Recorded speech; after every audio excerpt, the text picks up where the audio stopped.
Bonjour à toutes et tous, merci d'être là. On commence avec une prise de refuge. Sangye chö tong tsogi cho namla, chungchu paratu dani kyabsuchi, dagi jinsogi pe sunam ki drola penchir, sangye du paraisho.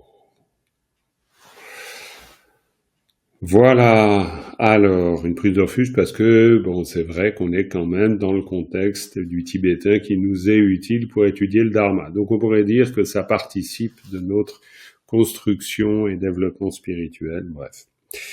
Ok, alors vous avez vu bien sûr que vous l'avez à l'écran d'ailleurs, on parle là aujourd'hui de l'ergatif instrumental tibétain, présentation simple pour débutants. Donc pareil, je j'ai, comment dire, utilisé le clair miroir, qui est ce fameux document que peut-être, là je crois que tout le monde l'a, mais bon, voilà, bon bref.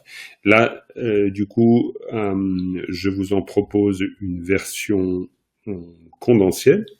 Alors, heureusement qu'il y a l'intelligence artificielle. Je ne vais pas prendre tout le crédit pour moi parce que ça aide beaucoup pour faire un résumé de tout ça sans y passer plusieurs jours. Donc voilà. Et donc, bref, vous avez le résultat sous les yeux et qui, à mon avis, tient bien. Bon, il faut bien sûr corriger, hein, mais tout est normalement là.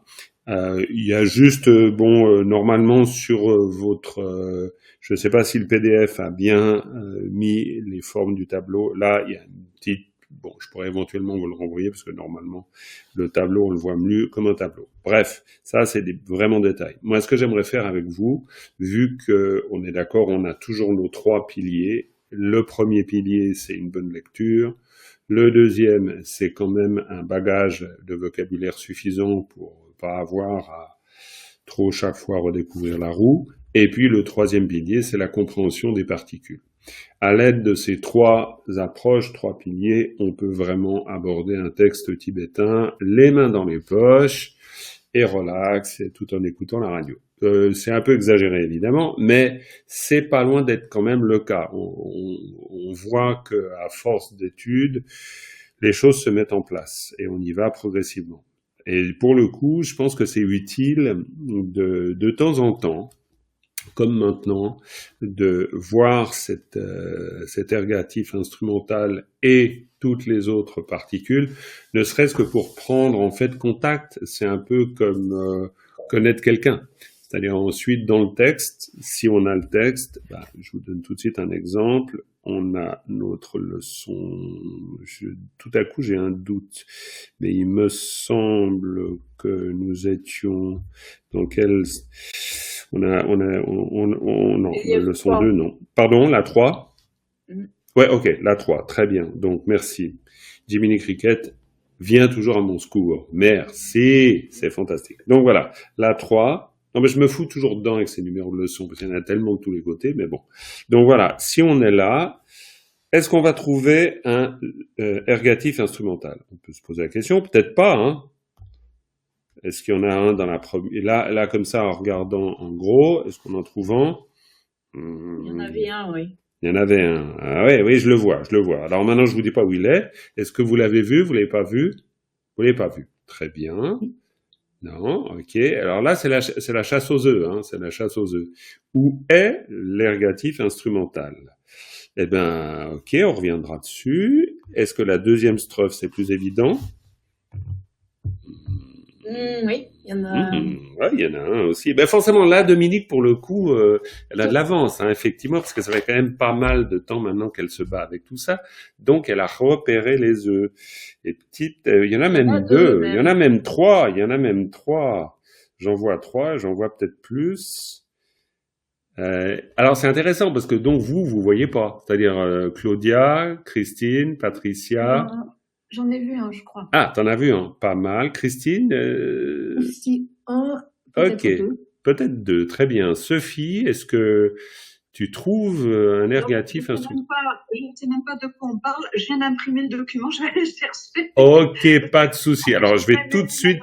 D'accord. Non. Pas de problème, pas de problème. Mais pas de souci. Et de toute façon, ça, c'était juste une petite plongée pour dire, le boulot, c'est ça. C'est-à-dire que ce travail de repérage est essentiel. Parce que quand on est dans le texte, comme par exemple ici, on dit « Ah !» ergatif instrumental, et quand on a identifié l'ergatif instrumental, en tout cas sa présence, si ensuite l'on connaît ses fonctions, et c'est ce que nous allons voir ensemble, eh ben forcément, ça change toute l'affaire. C'est-à-dire que tout d'un coup, on peut déjà avoir un élément de compréhension, et on verra que cet élément de compréhension, il est majeur. Et pour la raison que je vais vous donner. Mais j'attends Sophie. Voilà, tu l'as imprimé, parfait. Bon, c'est merveilleux. On est bien d'accord que c'est l'ergatif instrumental tibétain, présentation simple pour débutants. Nous sommes sur le même document. Génial. Alors, ça tombe bien, Sophie. On va tout de suite, et on le voit dans l'introduction, l'ergatif, on va tout de suite préciser sa fonction. L'ergatif instrumental est l'une des 5 marques casuelles principales du tibétain classique. Vous étonnez pas de ce genre de choix de vocabulaire. Ça vient clairement du clair miroir. Alors, je reste, on va dire, dans les cordes. C'est-à-dire, je reprends les termes. Ça veut pas dire que 5 marques casuelles, vous inquiétez pas, ça veut simplement parler, quoi. Ça parle ou ça énonce les cas grammaticaux qu'on peut retrouver en tibétain. Donc, pas de souci. En tibétain, on appelle Chedda, littéralement le son de l'action. Donc, l'ergatif instrumental, c'est le son de l'action. L'avantage, c'est que ça nous dit déjà quelque chose d'important. On l'a déjà vu ensemble, mais c'est un rappel. Mais ça veut dire que l'ergatif, après tu verras Sophie, ça va prendre place, c'est très simple. Vraiment, c'est pas si compliqué. Ça veut dire que cette particule, alors, tout l'enjeu, c'est de réussir à l'identifier, mais vous verrez, c'est quand même pas si compliqué. Quand elle est là, vous savez que Chedda, le son de l'action, ça indique une action. Déjà, c'est ce qu'on peut se dire. C'est l'équivalent du troisième cas. Ça, c'est pas important. Et là, ça, c'est très important. Ça, c'est pour nous extrêmement important. Extrêmement important parce que, si on a retenu ça, on a compris sa fonction essentielle. Et c'est ça qu'on doit comprendre. C'est marquer l'agent d'une action. L'agent d'une action, ça veut dire je coupe le pain. Je est l'agent d'une action. C'est simple. Alors, il faut peut-être se familiariser avec la manière de présenter les choses, mais ça reste très simple dans la démarche. Okay. Deuxième fonction, indiquer l'instrument ou la manière. Alors, je reprends mon exemple, je coupe le pain avec un couteau. D'accord ? Avec un couteau, le couteau est l'instrument de la tartine. D'accord ? Sans couteau, je coupe pas de pain, je mange pas de tartine. Donc, c'est très simple. Et exprimer la cause d'un événement, la fonction causale, la cause d'un événement, c'est du genre à cause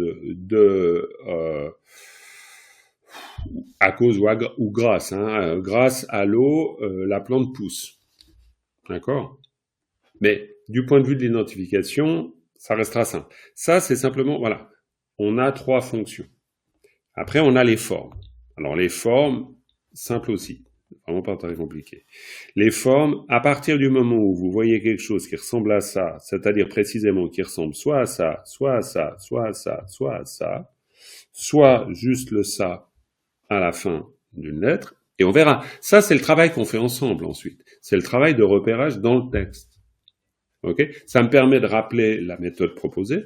La proposition, c'est quoi ? C'est se déplacer dans un texte où normalement on n'aurait pas le niveau pour l'aborder, mais on dit qu'on se déplace quand même dans le texte. Pourquoi ? Parce que le texte, c'est le contexte vivant. Et dans un contexte vivant, imaginez ça comme un biotope, c'est une forêt, ok ? Et vous entrez dans la forêt, vous connaissez rien de la forêt, c'est normal, et puis vous apprenez à comprendre la forêt de l'intérieur, ok ? C'est ça l'idée d'une approche contextuelle. Donc c'est simple, on prend n'importe quel texte tibétain, puis on essaye de rentrer dedans, et puis de repérer. C'est vraiment du repérage. Donc à partir du moment où on a identifié que ça et ça sont les formes du génitif, vous voyez que chaque fois il y a un ça derrière. Donc c'est pas très compliqué. C'est chaque fois qui, quoi, voilà. Vous allez voir à l'usage que dans le texte, ça va pas nous poser grand problème. Donc, à partir du moment, et là, si je reviens à mon texte, ok, ça, c'est les strophes qu'on est en train d'étudier. Vous êtes là, devant ce texte. Alors, mes fameux 3 piliers, ben, ça veut dire qu'idéalement, vous lisez sans trop de difficultés, du genre, je sais que vous n'en êtes pas encore là, mais admettons. Admettons que vous soyez à l'aise parce que vous vous êtes entraîné à lire la strophe. Ok, bah, ça c'est la lecture, c'est très bien. Vous avez cet acquis-là, que vous êtes d'ailleurs en train d'acquérir. Après, vous avez le deuxième pilier, c'est le vocabulaire. Alors le vocabulaire, ben, vous dites, ah tiens, tsenmo, ça me dit quelque chose, ça veut dire la nuit. Bon, très bien. Le reste, ça vous dit rien du tout. Tant pis, ben voilà, c'est comme ça. Et puis ensuite, troisième pilier, c'est la particule, ou les particules. Et là, vous allez vous dire, tiens, est-ce que je vois une particule? Alors quand vous avez la connaissance des différentes particules, et c'est ça qu'on apprend à force d'être dans la forêt pour repérer, hein, parce qu'au bout d'un moment, bah, vous avez repéré que cet arbre c'est un chêne, bah, là vous avez repéré au bout d'un moment que ça c'est une particule. Tout simplement. Donc la méthode c'est simplissime de ce point de vue-là. Simplement après, évidemment, elle se complexifie, mais c'est juste normal, c'est pas parce que c'est une difficulté infranchissable. C'est que vous avez non seulement identifié le na comme une particule, mais vous êtes capable, et c'est là votre entraînement, de dire quelle est sa fonction essentielle. Mais ça, vous l'apprenez progressivement. C'est pour ça que vous avez reçu, dans un premier temps, la particule du génitif, et puis là maintenant, on revoit la particule d'ergatif. Alors, comme je vous le disais dans le mail, en vous envoyant le document, ben, on voit ça aujourd'hui, mais on ne va pas arrêter de le voir. C'est-à-dire que toute la familiarisation et tout le travail d'analyse de texte consiste à se familiariser avec ces particules. Et une fois qu'on les connaît bien, ben évidemment, ça change tout. Parce que ici, on peut dire na, a, ça peut vouloir dire quand, ça peut vouloir dire si. Donc, ça veut dire que là, on est en train de dire quelque chose, gna gna gna, si, et ben donc, la suite, logiquement, va être la résolution de ce conditionnel, d'une certaine manière. Du genre, s'il pleut, ça risque d'être mouillé. D'accord? On est dans des choses très simples, hein, en fait. Comme tout le temps dans une langue, d'ailleurs. Hein. Ce genre de choses, on les retrouverait dans toutes les langues du monde. Voilà. Donc là, on décide de mettre le focus sur l'ergatif instrumental. Alors, ça veut dire que dans notre texte, bon, on regarde s'il y a un ergatif instrumental. Alors là, Dominique, elle a dit, il y en a un. Alors, je vous laisse voir où éventuellement, il y en a un. Effectivement, il y en a un. Et ça, voilà, essayez de le repérer en fonction de ce que je viens de vous dire. Donc, je vous remets sur la piste, hein, la chasse aux œufs. C'est rond. Ça a une forme à la fin qui ressemble à ça, c'est-à-dire avec la lettre ça, ok? Et puis ça peut être bleu, vert, jaune ou rose, mais il y aura toujours cette lettre-là. Donc, voilà. Est-ce que vous voyez quelque chose qui ressemble à ça? Ouais, ça a l'air. Bon, bah, très bien. Donc voilà, le boulot, il est simple. Le boulot, c'est vraiment du repérage. Est-ce que c'est sur cette ligne? Non. Sur celle-là, vous pouvez ouvrir votre micro, il n'y a pas de problème.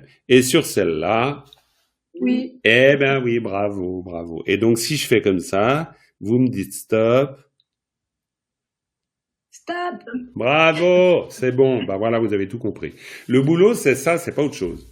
Donc, une fois que vous avez ça c'est hyper important. Parce que vous vous dites, ah, ok, ça a une tête de génitif. Et quand j'ai repéré un génitif, alors c'est une tête d'ergatif instrumental, excusez-moi. Mais ça a aussi un peu une tête de génitif parce que vous verrez, c'est dit dans le document, ben en fait c'est un génitif, c'est pas un génitif, mais c'est les mêmes lettres que l'on emploie pour le génitif, à qui on rajoute une lettre ça. Donc ça a la même forme en gros, ça vous aide. C'est pour ça qu'en général on étudie d'abord le génitif, et ensuite l'ergatif instrumental, c'est un peu plus simple de faire le repérage. Ok, donc, si ça c'est un ergatif instrumental, ça veut dire qu'on se souvient qu'il a 3 fonctions, et on pourrait même dire que dans le fond, sa fonction principale, c'est de marquer l'agent d'une action. Ça, par contre, faut le savoir. Faut vraiment le savoir. Parce que si on a des gros doutes là-dessus, ben, ça c'est problématique. Parce que du coup, vous perdez beaucoup de temps à vous dire, mais en fait, zut, ça sert à quoi? Et le problème, c'est que si vous l'identifiez, quoi le problème? L'avantage plutôt de l'identifier, c'est quand vous l'identifiez, si c'est l'agent d'une action, quoi, si ça marque l'agent d'une action, ça veut dire quoi? Ça veut dire que avant, c'est l'agent. Tout le temps. Parce que quand on dit marquer, là je vois Claudia qui fronce les yeux en train de se dire, il raconte quoi? Donc, ou peut-être pas. Non, mais des fois, ça coupe. Ah, c'est parce que ça coupe. Ça coupe où? Bah, Dans le pas réseau entièrement, ou dans... Quoi, voilà. Ok. Quoi qu'il en C'est soit. un mélange des C'est un mélange des deux, forcément. Alors, je vous rappelle, qu'est-ce que ça veut dire marquer, quand on dit marquer? Marquer, c'est que vous avez, en tibétain, c'est tout le temps pareil, vous avez un élément, on va dire un élément de base, et puis marquer, ça veut dire que, comment le décrire de la manière la plus simple? Si vous avez un élément de base, et puis l'élément de base, vous lui collez un élément ici, hop. C'est-à-dire vous avez un élément, et puis hop, vous le marquez. C'est-à-dire vous mettez un tag, vous mettez une étiquette, vous mettez une marque. Quoi, c'est vraiment une marque. Donc ça veut dire que cette particule-là, qui est une marque, d'accord? Si vous la collez à ce qui vient avant, c'est que c'est forcément ce qui est avant, c'est forcément l'agent d'une action. Tout le temps. Ça, c'est une règle absolue. Alors après, l'habitude que vous développez, c'est de vous dire, est-ce que c'est l'agent, disons la marque d'un agent qui fournit une action, ou est-ce que c'est la marque d'un instrument qui fournit une action? C'est pour ça qu'on parle, je reviens à notre petite note, c'est pour ça qu'on parle de ergatif instrumental. Ok? Bon. Si je vous présente tout ça maintenant dans le cours, ça veut dire qu'après, vous avez le temps de repotasser, bien sûr, le document, de le comprendre, de réécouter le replay, voilà. Ça, c'est le boulot que vous fournissez ensuite pour intégrer ce que je suis en train de vous raconter. Mais quand je vous parle d'une marque, c'est parce que c'est la marque soit de l'ergatif, dans ce cas-là, c'est un agent, soit d'un instrument, et dans ce cas-là, c'est un instrumental. Mais la particule, c'est la même. Donc maintenant, si je reviens à mon texte, hop, je reviens à mon texte, ici, voilà. Et je reviens là. Donc là, je vais zoomer pour que vous le voyez bien. Donc dans ce cas-là, j'ai identifié que Yagiguyi Sai, c'est la particule, donc ergative ou instrumentale, on verra. Et puis alors là, vous avez votre pilier vocabulaire, vous êtes d'accord? Et si, admettons, vous avez votre pilier vocabulaire ou vous avez travaillé le vocabulaire qui est présent dans le support que vous avez reçu, ben vous pouvez éventuellement savoir que tout, c'est la force et que Sangye, c'est le Bouddha. Et si vous avez cet élément-là, vous pouvez automatiquement savoir que Sangye Tui, par la force du Bouddha, grâce à la force du Bouddha, à cause de la force du Bouddha. En comprenant bien que la traduction que vous livrerez en français, pour l'instant, c'est pas notre souci. C'est juste comprendre les fonctions. Que vous disiez par la force du Bouddha, grâce à la force du Bouddha, à cause de la force du Bouddha, c'est pas notre souci. C'est pas notre problème. Par contre, vous devez savoir que Sangye Tui, ça veut dire que Sangye Tu, Sangye-tu, c'est, on pourrait dire, un absolutif. C'est-à-dire, c'est non marqué. Mais dès lors que c'est marqué, ça devient un agent ou un instrument d'une action. Vous comprenez ce que je vous ai raconté? Donc là, je fais une petite pause, simplement pour vous réfléchissiez, puis vous dire, ok, est-ce que c'est clair, pas clair? C'est peut-être très clair. Mais je vous laisse l'espace quand même de me dire si c'est clair ou pas clair. Parce que c'est important de comprendre ce que je viens de vous raconter. Oui, Sophie. J'ai une question. Bien sûr. La force du Bouddha. Là, il y a Bouddha, force. Ouais. Sangye, tout. Très bien. Comment est-ce qu'on sait que c'est la force du Bouddha, que c'est la force qui appartient au Bouddha? Absolument. Tu as complètement raison. C'est un très bon réflexe. Si on observe par exemple cette strophe dans un commentaire, tu peux être presque sûr, à 99% ou à 99% pour nos amis suisses, que on aurait sangue qui tue. C'est-à-dire on aurait une particule au milieu. D'accord? Pour préciser que c'est bien la force du Bouddha. Mais après, pour des raisons de versification, parce que dans une strophe, on comprime un peu, on peut dire sangue tout, mais on sous-entend que c'est la force du Bouddha. Mais tu as raison, grammaticalement, on peut avoir un doute. Après, vu le contexte, on n'a pas de doute. Parce que celui qui a de la force, c'est le Bouddha, parce que ici, ils sont mis l'un à côté de l'autre. Donc, on pourrait dire que par convention de construction littéraire ou orthographique, plutôt littéraire, on n'a pas tellement de doute. On sait que c'est la force du Bouddha. Si on avait Changchup Sempatu, ce serait la force des Bodhisattvas. Mais maintenant, si on avait Sangye Tang Changchup Sempatu, on pourrait dire, est-ce qu'on insiste sur la force plutôt des Bodhisattvas ou du Bouddha? Et puis, en fait, après, on se dirait, ah non, donc c'est la force des deux. Mais maintenant, évidemment, encore une fois, dans un commentaire, on va mettre toutes les particules qu'il faut pour préciser le sens. Mais en même temps, ta question, elle est tout à fait intéressante parce que le tibétain fonctionne de ce point de vue-là d'une manière assez différente que le français. C'est-à-dire, le français, vous pouvez difficilement ne pas mettre un article, par exemple. La force, si vous, dans un texte, si vous dites... vous pouvez dire force du Bouddha. Oui, ça peut être un style.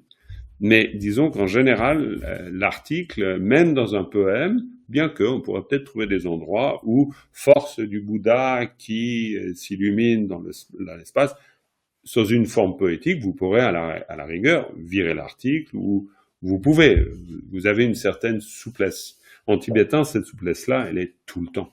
C'est-à-dire que les Tibétains utilisent leur langue pas comme la nôtre. La nôtre, c'est une langue conjuguée, par exemple. Donc, c'est une langue qui change de forme de mots en fonction du temps, en fonction de la personne, etc. En tibétain, c'est beaucoup plus basique de ce point de vue-là. Ça ne veut pas dire que c'est pas une langue subtile, elle est très subtile, mais elle est construite autrement. Elle est construite, on pourrait dire, en bloc d'idées. Là, on a un bloc qui s'appelle Bouddha, c'est ce qu'on appelle un groupe de mots. Et le groupe de mots, il est, attention, langue monosyllabique, je vous le rappelle pour la énième fois, donc ça veut dire que chaque syllabe est porteuse de sens. Sang, porteuse du sens de purification, Ge, porteuse du sens de développement. Donc quand on dit Sangye, les Tibétains, ils font quoi? Ils prennent un bloc qui s'appelle un élément qui s'appelle purification, un élément qui s'appelle développement, ils mettent les deux l'un à côté de l'autre, puis ils disent Sangye, ça fait Bouddha. C'est comme ça qu'ils construisent leur langue. Ils construisent leur langue avec des unités de sens. Ce qui fait que c'est extraordinairement souple, rapide, efficace, mais pour nous, c'est très déroutant parce que on n'a pas l'habitude de construire une langue comme ça. Et ils vont encore plus loin dans cette logique en disant, Sangye Tu I, ils mettent 4 éléments l'un à côté de l'autre, et puis les 4 éléments l'un à côté de l'autre, ça crée une unité de sens. Et donc, quand nous, on essaye, et c'est ça tout notre enjeu, c'est de finir par repérer les groupes de mots, quand on lit le texte, au bout d'un moment, on a l'habitude, et quand on voit Sangye Tui, c'est une idée. Ça se traduit comme une idée. C'est-à-dire que le groupe de mots, ça se traduit par une idée. Ça se traduit par l'idée, ouvrez les guillemets, par la force du Bouddha. Fermez les guillemets. Et c'est ça le principe. C'est-à-dire que grâce à vos 3 piliers, vocabulaire, particules et lecture, ou dans l'autre sens, parce que c'est pas hiérarchique, c'est vraiment les 3 à la fois, vous finissez par pouvoir lire Sangye Tui et puis l'identifier comme étant la force du Bouddha. Alors évidemment, pour l'instant, vous êtes dans une phase d'étude. C'est logique. Donc, en étudiant, vous prenez l'habitude de ça. Au bout d'un moment, par répétition, par acquisition du vocabulaire, habitude de l'analyse, etc., ben, vous n'avez pas besoin de faire énormément d'efforts. Vous lisez Teishin, Sange, Tui, Gyalamna, et puis voilà. Moi, quand je lis ça, même si je passe pas toute la journée avec la strophe, tout de suite, il y a un sens qui arrive. Alors, c'est pas du tout que je sois construit différemment que vous, c'est simplement que l'habitude fait qu'au bout d'un moment, on met les éléments tout de suite. Par exemple, ici, Gyalamna, ben pour vous, c'est très, vous vous demandez bien ce que ça veut dire. Donc, il y a déjà la difficulté de la lecture. Gyalamna, puis après vous dites, ah oui, d'accord. Gyalamna, je comprends parce que c'est Paoragataka Yatagya, Lamalamna. Ok. Donc là, on a réglé. Puis après, ben évidemment, l'agrégation du sens, ben Gyalam, lam c'est chemin, Gya, ben Gya, ça peut être vaste, ça peut avoir le sens de vaste. Donc Gyalam, vaste chemin. Ça ne veut pas dire que c'est exactement comme ça que vous le direz et que vous le traduirez en français, mais vous en avez largement assez pour savoir comment faire avec ces éléments. Parce que Gyalam, na, ça veut dire sur, donc ça peut être ici la particule oblique. Et puis voilà, vous avez les éléments. Donc dans la vaste, sur le vaste, en français ça donnerait sur le vaste chemin, sur le vaste chemin, par la force des Bouddhas. Et puis là, ah d'accord, ok, là, hop, ça commence à se dessiner. Et c'est comme ça que, à partir du texte, dans cette approche contextuelle, le contexte étant le texte, ben vous finissez par faire émerger le sens. Okay. Donc c'est assez simple. Vous êtes d'accord? C'est juste de l'habitude à prendre. Ouais, c'est le sens, enfin dans quel sens ça va, quoi. Alors le sens, alors tout à fait. Mais alors c'est là où il faut être assez systématique. C'est-à-dire que quand on parle, on revient au génitif. Excusez-moi. On revient à l'ergatif instrumental. Et l'ergatif instrumental, on va parcourir un peu le document ensemble pour que vous ayez une meilleure compréhension. Vous verrez qu'il se met toujours à la fin. Donc, pour répondre à la question du sens, en tout cas, sur ce point-là, parce que c'est pour ça que je vous dis, quand je vous dis la traduction, c'est pas votre problème, ça voudrait dire que si on veut traduire, la question de l'ordre des éléments, comme tu viens de le dire, Claudia, il se pose. Mais pour l'instant, il se pose pas. C'est-à-dire, pour l'instant, on est en train de faire quoi? C'est comme si on était assis devant un tas de plots, et puis on fait un exercice simple qui consiste à se dire, ce plot, il va dans telle boîte, ce plot-là, il va dans telle autre boîte, ce plot-là, dans telle autre boîte. Voilà. Et puis, un jour, une fois qu'on est à l'aise avec nos plots, on les met dans le bon ordre, et puis on se dit, ah tiens, ça pourrait faire une phrase. Mais pour l'instant, on essaie de comprendre nos plots. Et vous verrez que l'un va aller avec l'autre. C'est-à-dire la bonne compréhension des différents groupes de mots fait qu'à un moment donné, pouf, vous arrivez automatiquement à la phrase. Et là, l'ordre des mots ne va pas se poser problème. C'est pour ça que, surtout, n'essayez pas de traduire dans un premier temps. Ça peut sembler bizarre de dire ça, mais expérience faite, si vous traduisez tout de suite, là, vous vous plantez. Pourquoi? Parce que c'est trop de difficultés d'un coup. Alors que si vous essayez de comprendre les unités de sens, beaucoup plus simple. Voilà, donc là, on va reprendre notre présentation. Ça va jusque-là? C'est clair? Ouais? Ok. Très bien. Donc, petit rappel, très simple.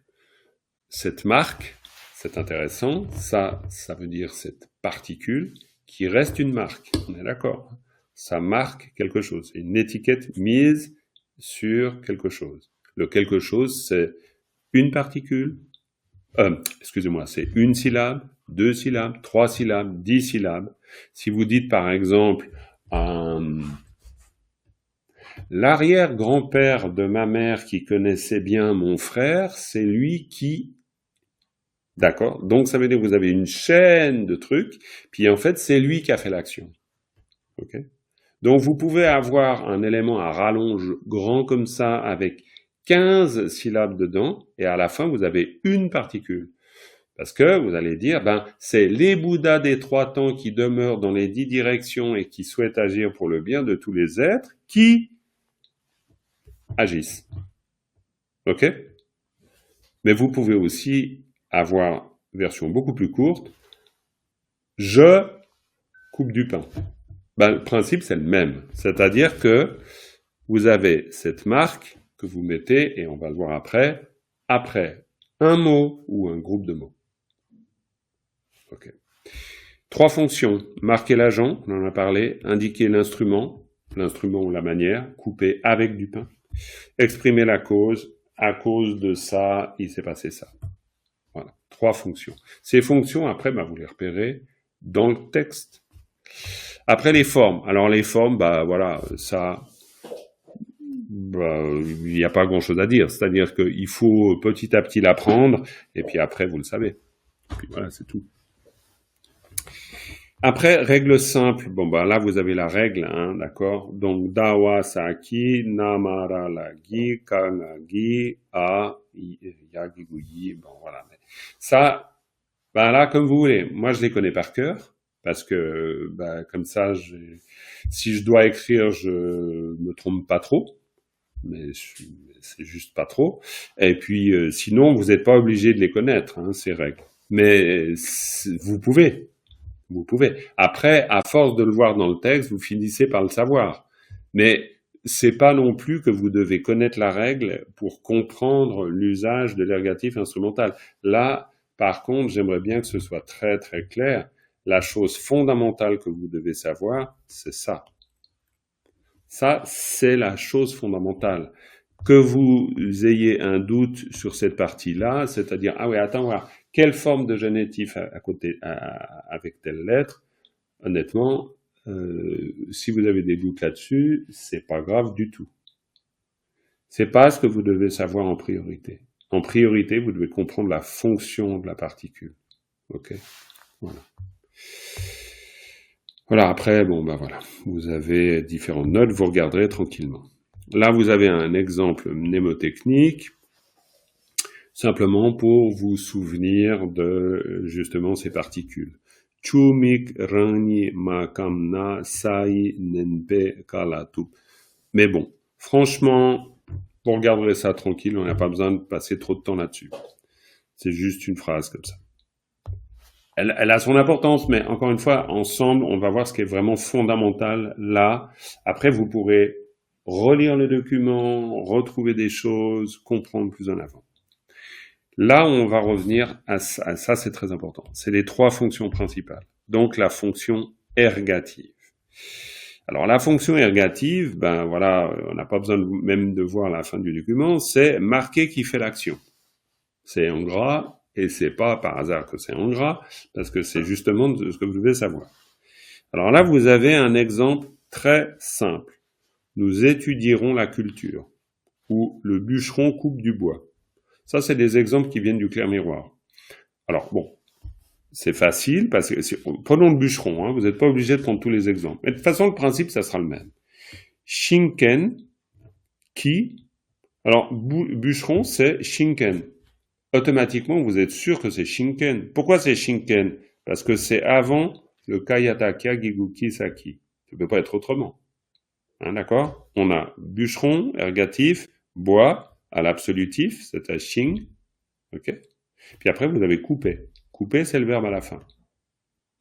Vous êtes d'accord? Donc, votre phrase, elle est simple. Si vous enlevez Shinken puis vous mettez Claudia à la place, c'est la même chose.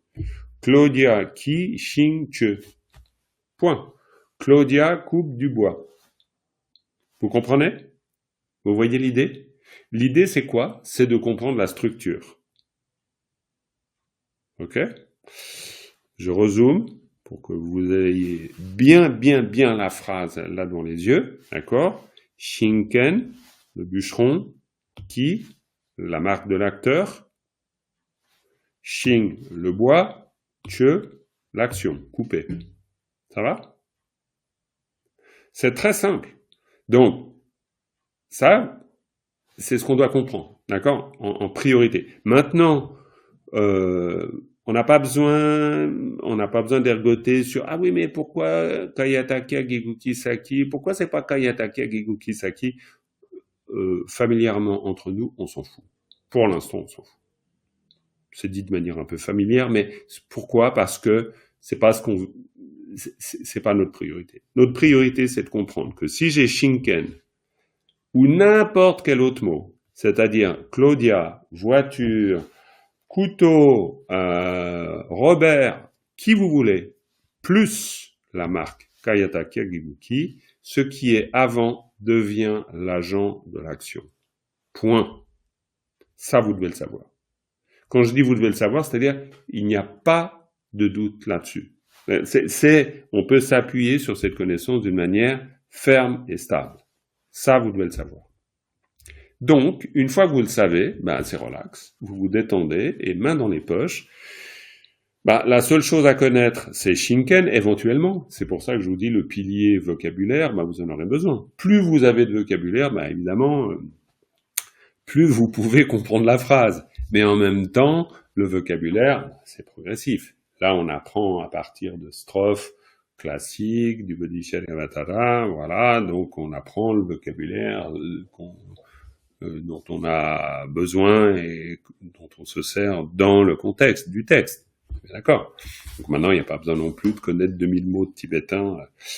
C'est sûr qu'en français, c'est pareil, vous en connaissez 3000, 4000, vous pouvez lire un livre. Tibétain, c'est pareil. Mais maintenant, avant d'arriver à 3000, 4000 mots de vocabulaire, ça prend du temps. Donc, c'est pas notre souci. Notre souci, c'est simplement savoir que c'est un mot marqué de la particule, et puis donc, Claudia, tu posais la question de l'ordre. L'ordre, c'est que si on a Shing à l'absolutif, c'est-à-dire non marqué par une particule, on sait simplement que c'est le bûcheron, bois coupé. C'est tout. Et donc après, comment est-ce qu'on dit ça en français? On dit ça en général en disant le bûcheron coupe du bois, quoi. Mais c'est pas notre souci. Notre souci, c'est pas de traduire. Notre souci, c'est de comprendre qu'en tibétain, on dit Shinken ki Shingche.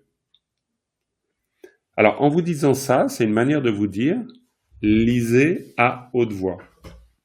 Alors, je me tue à le répéter. C'est une manière de dire, évidemment, mais je le répète sans cesse. Pourquoi? Parce qu'il n'y a que la lecture qui va vous permettre de métaboliser ça. Si vous apprenez ça théoriquement, je vous en donne ma main à couper, vous ne le retiendrez pas. Alors que le but, c'est de lire et de dire à haute voix, c'est super important. Shinken ki Shingche.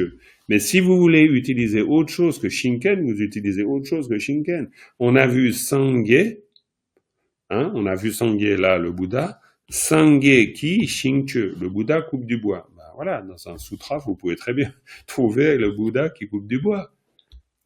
Pareil. Christine qui Shingche. Christine coupe du bois. Voilà. Là, l'intérêt, c'est qu'ensuite, une fois que vous comprenez la structure, c'est pas très compliqué. Vous changez de mot ici, vous changez de mot ici, vous changez là, vous gardez le qui.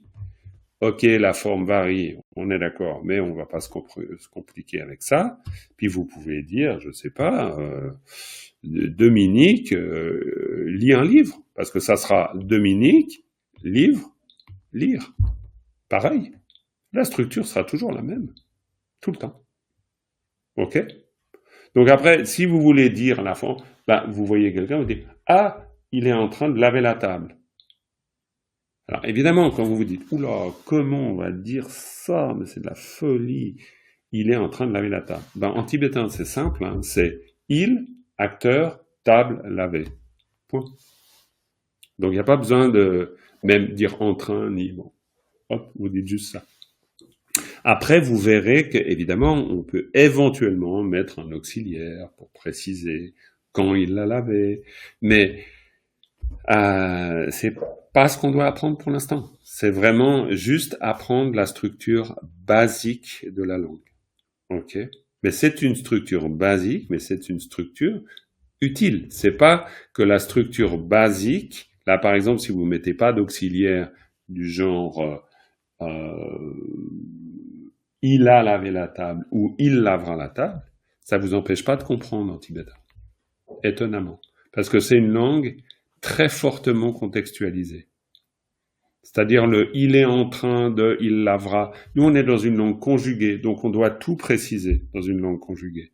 Dans une langue comme le tibétain, vous précisez, mais vous précisez pas de la même manière. Donc vous n'êtes pas tenu absolument de mettre une terminaison verbale, par exemple. C'est-à-dire la phrase là, sans terminaison verbale, parce que c'est vraiment juste le verbe, hein. Là, on est dans l'économie de moyens pure et simple. Ben, cette phrase-là, elle marche. Mais elle marche vraiment. Shinkengi Shinche.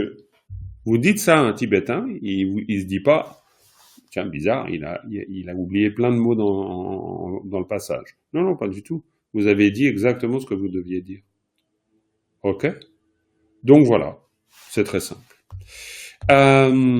Autre exemple, le mouton mange l'herbe. Ben, pareil, hein, la structure c'est la même. Donc là maintenant, Claudia, tu m'expliques la phrase en tibétain, en la lisant, et tout et tout.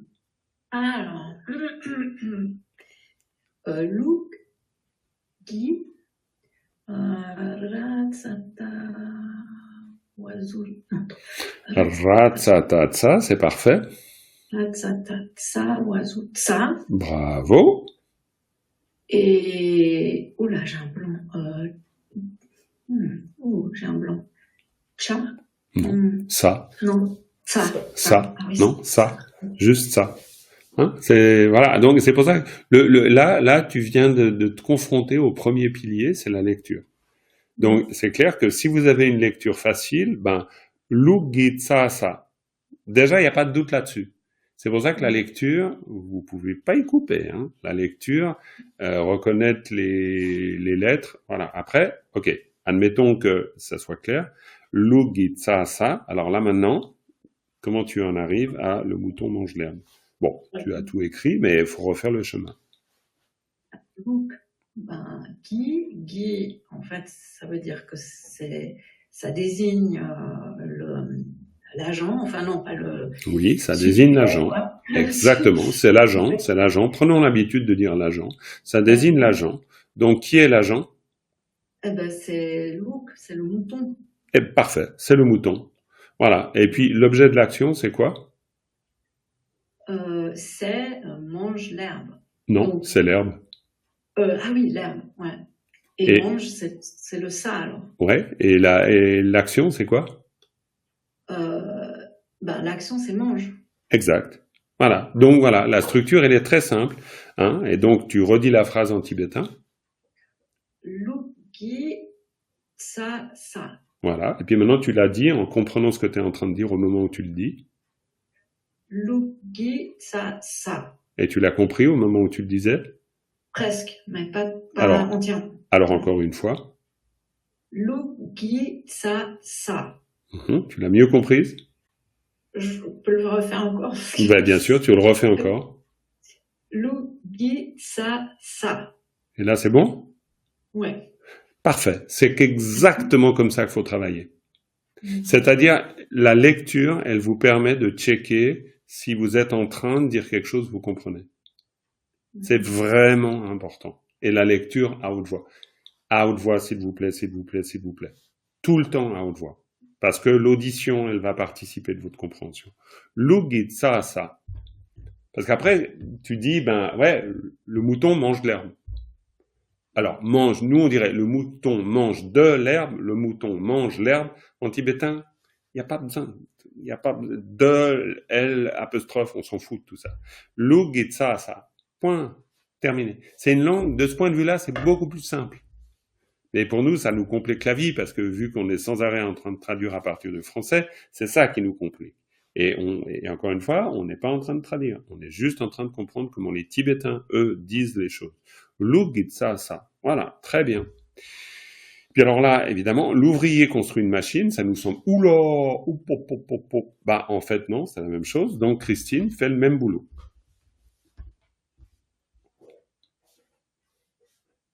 Se paie.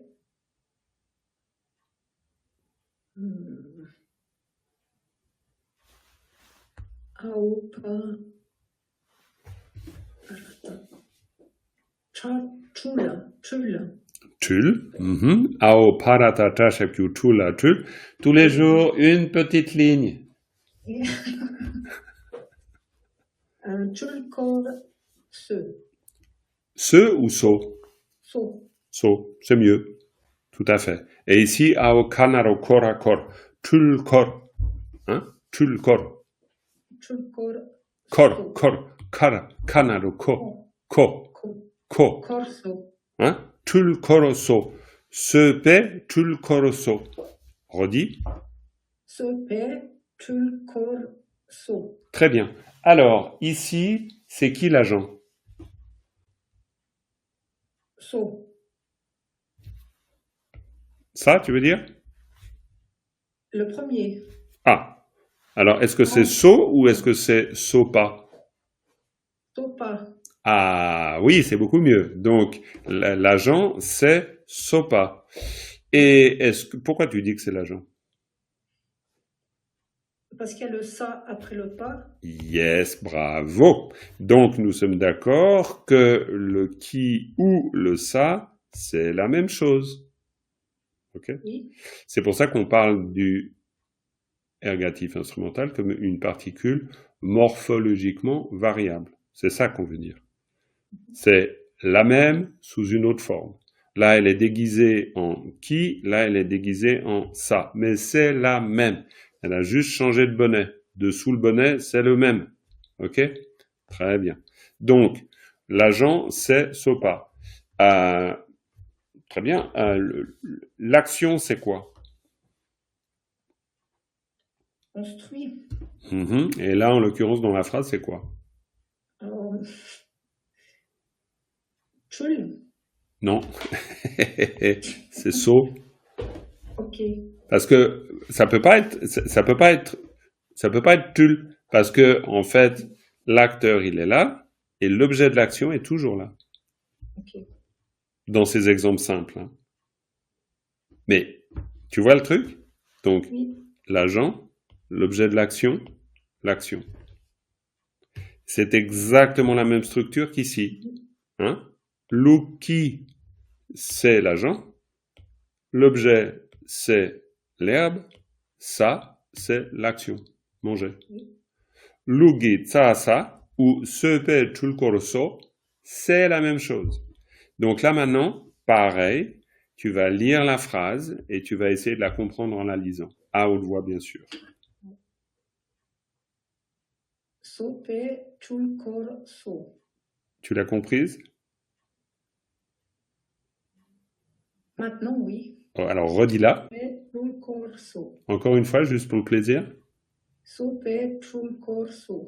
Bravo. Et c'est ça, encore une fois, bon, j'insiste lourdement, mais c'est ça l'exercice. Ben, c'est comme ça que vous allez intégrer.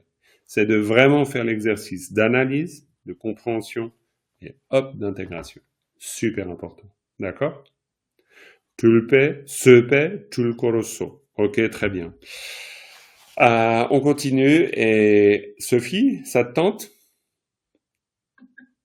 Alors,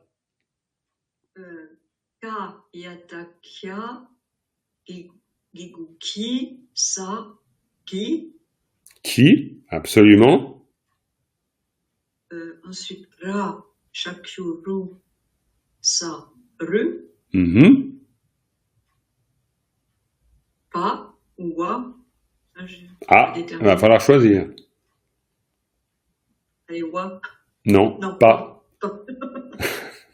Le wa, c'est cette lettre. C'est-à-dire que c'est le pa qui peut être prononcé wa. Ok? Mais pas grave. Tout cet exercice que vous faites à la lecture, c'est pour finir par ne plus avoir de doute dans la lecture. Vous en avez encore. Peut-être encore un peu trop non pas par rapport à ce que moi j'attends, trop pour vous parce que ça continue à être rocailleux.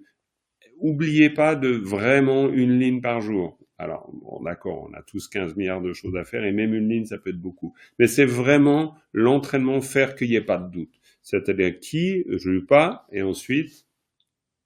Alors, a, o, ba, ra, ta, tra, ka, pardon. Ça fait très. Absolument. Et on pourrait même dire de. Pourquoi? Parce que ao baratada de. C'est-à-dire que le ba, quand il y a le pas qui devient ba quand il est préfixé. Mais ok, ça c'est encore de la petite détail de la lecture. Si tu dis ao paratata che, ça va bien. Ensuite, tu verras que c'est plutôt baratata de bre. Excusez-moi. Barata ja, barata jata de. Ok, alors maintenant pareil. Qui est l'acteur de cette affaire-là? Alors, l'acteur, c'est le chien qui... Et comment le sais-tu?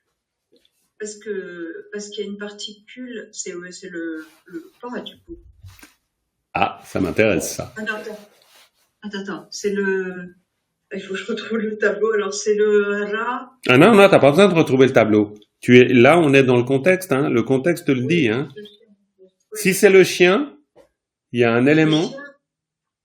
C'est le chien, d'accord. Et pourquoi c'est le chien, l'acteur?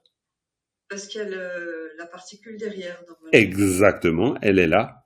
C'est le rat. Ah, c'est le ça, d'accord, qui est mélangé. Ok, il est...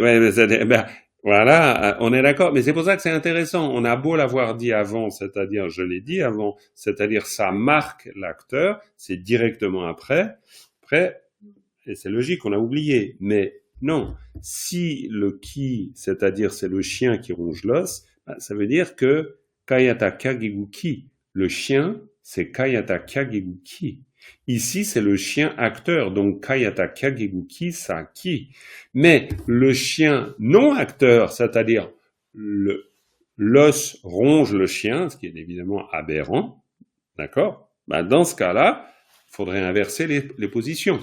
Et dans ce cas-là, qui n'est plus du tout marqué par le ça. D'accord? C'est-à-dire, ce qui fait que le chien est un acteur dans la phrase, c'est à cause de ça. Et pourquoi c'est pas le deuxième? Parce que rupa, c'est le mot pour dire l'os. Et donc, c'est tout le temps écrit comme ça. C'est orthographiquement écrit comme ça. Donc, ça veut dire que quand tu connais le mot rupa, tu sais que dans ce cas-là, c'est pas une particule. Dans ce cas-là, ça fait partie du mot. Tu vois? Vas-y, Sophie, vas-y.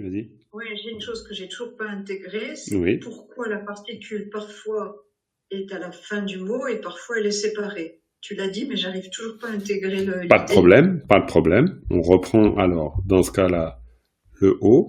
Et puis là, alors c'est pour ça que je vous encourage vraiment à relire le document. Règle simple à retenir. Après A ou une voyelle, pas de finale, yi ou sa. D'accord? Une voyelle, ça veut dire que si vous avez qui, c'est un son voyelle. On est d'accord? Donc, dans ce cas-là, vous mettez ça. Si vous aviez ching, ing, c'est pas un son voyelle. D'accord? Vous avez un suffixe derrière. Ching. Rassure-toi, Sophie. C'est pour ça que on privilégie ici une approche contextuelle. Ça veut dire que à force d'être dans le texte, tout à coup la règle prend sa forme, elle prend son sens. Donc c'est pour ça que là on est dans une approche un petit peu plus théorique. Mais de temps en temps, c'est bien d'avoir une approche un peu plus théorique. Mais après, cette approche théorique, elle doit être placée dans un contexte. C'est pour ça qu'on a les exemples. Les exemples, c'est une manière de le placer dans le contexte. D'accord? On est clair là-dessus? Dans la règle précédente, là où tu étais en haut, là, yi et ça, en fait, est-ce qu'on peut rajouter que quand on utilise ça, on le colle à la lettre avant, tandis que toutes les autres, c'est une syllabe à part entière? Oui, si tu veux, c'est très bien. Dites ça, ouais, si vous voulez, ouais, complètement. Oui, ça c'est jamais être une syllabe à part entière. Complètement. Non, mais tout à fait, c'est juste. C'est vrai que c'est peut-être trop évident pour penser qu'il faut le dire, mais si en le disant ça va mieux, c'est bien de le dire. C'est-à-dire qu'ici, effectivement, là, kayata kageguki saki, dans ce cas-là, pouf, on le colle juste derrière. Donc, on enlève le point entre les deux. Mais, dans certains strophes, c'est pour ça que c'est pas une règle absolue, parce que dans une strophe, si vous avez dans une strophe, vous êtes obligé de faire une formule versifiée du texte. D'accord? Si je reprends ici, ici, hop, je reprends ça, d'accord? Très bien. Eh ben, ici, la question que tu posais, Sophie, avant, Sangye qui, hein, tu te rappelles la force du Bouddha? En disant, bah tiens, on pourrait mettre une particule ici, on pourrait mettre un génitif, parce que ce serait la force du Bouddha, d'accord? Ben, en fait, pour les besoins de la versification, on a 1, 2, 3, 4, 5, 6, 7, 8, 9, c'est-à-dire chaque vers a 9 pieds. Et dans ce cas-là, eh ben, on s'arrange. Et c'est pour ça que ça nous sert tout à fait bien de faire ça. Mais maintenant, dans le texte, en fonction de la règle dominique, est-ce qu'on pourrait écrire ça autrement?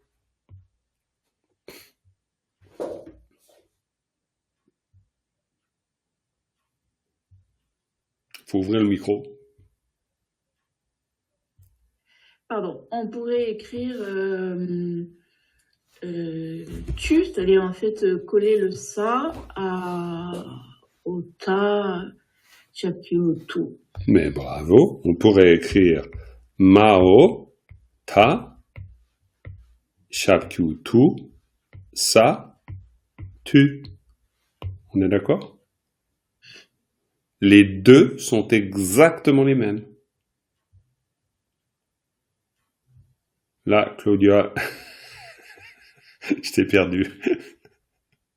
Non, ça va, mais j'étais en train de penser à une autre question, mais qui n'a rien à voir. Donc, d'accord, ok, pas grave, pas grave. Là, c'est vraiment important, c'est-à-dire qu'en fait, le Mao, ta, chapkyu, tu, sa, tu, ben, c'est tout à fait juste grammaticalement, mais pour des besoins de nombre de pieds, on l'écrit comme ça. Mais les deux sont justes. Parce que ce qui nous importe, c'est surtout de mettre la particule après le mot. C'est la seule chose. Et on a la liberté de le mettre sous cette forme-là, parce qu'ici on en a besoin. Mais dans un autre contexte, on dirait Sangye tu, ta chapkyu tu, sa tu. Tandis que là, c'est Sangye tui. Tui ou tu, c'est la même chose.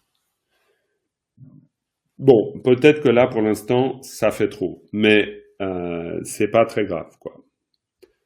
C'est pas très grave dans le sens où vous finirez par le comprendre, parce que vous verrez que vraiment, j'espère que pour toi, Dominique, c'est simple, quoi. Ou pas? Oui, c'est simple. Ouais, d'accord, ok. Donc ça veut dire que ça finit. Si par exemple, la question tout à l'heure sur le chien, c'est légitime à partir du moment où il y a, si on connaît pas les mots, mais il y avait quand même le fait qu'il y avait le pas. Donc, moi, personnellement, ne connaissant pas les mots, je me disais, ça peut pas être le ça, parce qu'en fait, il y a le pas derrière. Donc, pas, c'est un nom, quoi. Ça veut dire que c'est un nom. Donc, je me dis, c'est pas ce ça-là. Mais au début, le chien, je savais pas si c'était juste le qui, ou si c'était Kiru.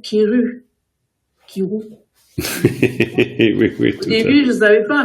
Oui, tout à fait. C'est pour ça que ce travail de repérage, quand je parle du repérage, le repérage, il faut vraiment avoir les indices pour faire le repérage. Et là, les indices, petit à petit, par la compréhension de l'usage des particules, vous avez les indices. Donc, vous pouvez repérer. Mais évidemment, vous ne pourrez pas repérer si vous n'avez pas les indices. Mais c'est très bien. Alors maintenant, quand utiliser l'ergatif, là, on va pas parler de ça maintenant, parce que ça va être, mais vous le lirez et vous essayerez de comprendre, vous aurez les moyens de le comprendre, mais tranquille. Par contre, je vais reprendre, voilà, hop, un exemple très simple pour toi, Patricia. Après, la prochaine fois qu'on se voit, vous aurez amplement eu le temps de lire ce document et normalement, vous arrivez avec des questions. Soit vous avez réussi à y répondre, soit vraiment vous n'y arrivez pas, et puis dans ce cas-là, j'y répondrai. Mais c'est important quand même. à un moment donné, de comprendre le sens de ce ergatif instrumental. Maintenant, Patricia, avec ça, comment tu fais?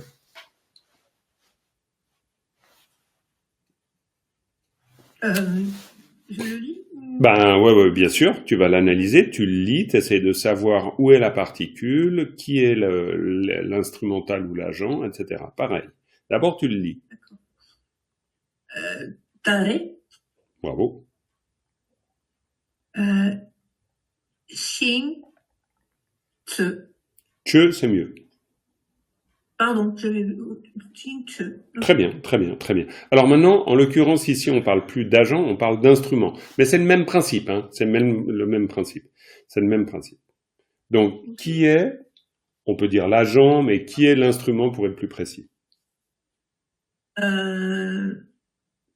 Est-ce que ça pourrait... Alors, je vais te la poser autrement. Est-ce que ça pourrait être Xing? Non. Ça peut pas être Xing. Est-ce que ça pourrait être Tse? Xing, c'est le bois. Absolument. Et pourquoi ça pourrait pas être Xing? On a le verbe. Absolument. Et pourquoi ça pourrait pas être Xing? De quoi? Pourquoi l'instrument ou l'agent ne pourrait pas être Xing?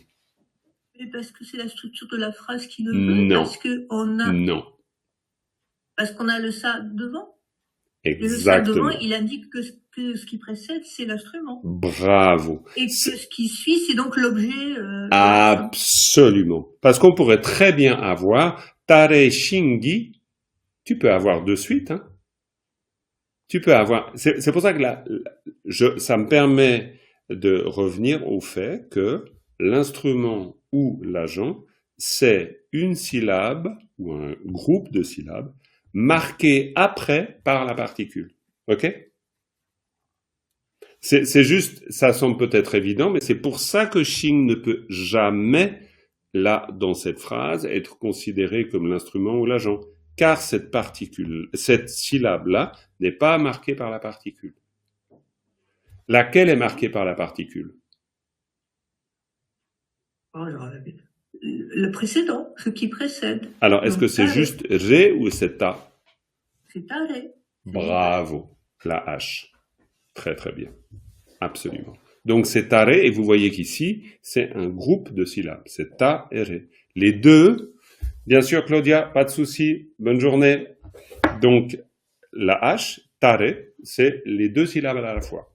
Très bien. Donc ça veut dire que la H, c'est l'instrument. On est d'accord? Parfait.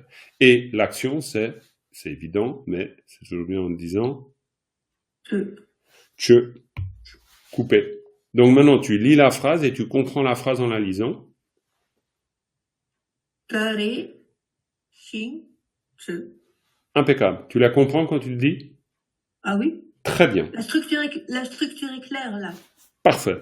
Parfait. Là, bravo. On va devoir arrêter la leçon parce qu'on est au bout de la leçon, mais vous avez compris l'essentiel. En fait, tellement compris l'essentiel que vous verrez que la structure, c'est toujours la même. La seule chose, je terminerai là-dessus, la seule chose vraiment, vraiment à vous souvenir, c'est que, 1, la particule se met après le mot ou le groupe de mots. C'est tout le temps le cas. Et puis, 2, en l'occurrence, cette particule-là, elle marque l'agent ou l'instrument, pour faire simple. Ou la cause, éventuellement. D'accord? Voilà, vous avez l'essentiel. Maintenant, bon boulot pour essayer d'intégrer ça. Et pour vous donner du courage, sachez qu'une fois que vous l'avez intégré, et là, vous avez un acquis extraordinaire. Parce que ça veut dire, dans un texte, vous avez une vraie clé de compréhension. Parce que chaque fois, quand vous repérerez la présence d'un ergatif instrumental, il aura toujours cette même valeur. Et donc, quoi que ce soit avant, vous pourrez comprendre, ah, c'est donc un agent, ah, c'est donc un instrument. Après, on verra quel instrument, quel agent. Mais au moins, vous savez, voilà, que vous identifiez. Et puis ensuite, du coup, vous pouvez dire, ah, après, ça doit être l'objet peut-être. Et si vous connaissez l'objet du genre pain, peut-être qu'avant, c'est le boulanger, c'est plus facile à comprendre. Vous pouvez après déduire, vous pouvez deviner, vous pouvez, voilà, y aller avec les indices. Ok? Très bien. On arrête là parce qu'on a bien explosé l'horloge, mais c'est très bien. avec une dédicace. Ce nom de Tamchen Simpani Tomne Nyepe Janam Pamjen Kega Nache Bala Tupa Isi Petsole Dolwara Isho. Parfait. Merci beaucoup pour votre présence et votre assiduité. Et à tout bientôt. Et je vous rappelle, pour le groupe, merci à vous, pour le groupe donc type 1, débutant, vous êtes cordialement invités à venir suivre les cours type 2 si ça vous chante. C'est un peu plus difficile, mais disons, ne serait-ce qu'en auditeur libre, on va dire, vous pouvez apprendre des choses, quoi.